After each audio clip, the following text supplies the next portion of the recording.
ہشام بن عروہ نے بیان کیا، کہا کہ مجھے میرے والد عروہ نے خبر دی، کہا کہ مجھے عائشہ رضی اللہ عنہا نے خبر دی۔ انہوں نے کہا کہ ذی الحج کا چاند نکلنے والا تھا کہ ہم رسول اللہ صلی اللہ علیہ وسلم کے ساتھ مدینے سے حج کے لیے چلے۔ حضرت صلی اللہ علیہ وسلم نے فرمایا کہ جو عمرے کا احرام باندھنا چاہے وہ عمرے کا باندھ لے، اور جو حج کا باندھنا چاہے وہ حج کا باندھ لے۔ اگر میں اپنے ساتھ قربانی نہ لاتا تو میں بھی عمرے کا ہی احرام باندھتا۔ چنانچہ بہت سے لوگوں نے عمرے کا احرام باندھا اور بہتوں نے حج کا۔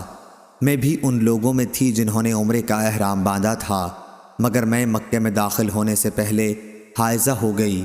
عرفہ کا دن آ گیا اور ابھی میں حائضہ ہی تھی۔ اس کا رونا میں رسول اللہ صلی اللہ علیہ وسلم کے سامنے روئی۔ آپ صلی اللہ علیہ وسلم نے فرمایا کہ عمرہ چھوڑ دے اور سر کھول لے اور کنگاہ کر لے، پھر حج کا احرام باندھ لینا۔ چنانچہ میں نے ایسا ہی کیا۔ اس کے بعد جب محسب کی رات آئی تو حضرت صلی اللہ علیہ وسلم نے میرے ساتھ عبد الرحمن کو تنعیم بھیجا۔ وہ مجھے اپنی سواری پر پیچھے بٹھا کر لے گئے۔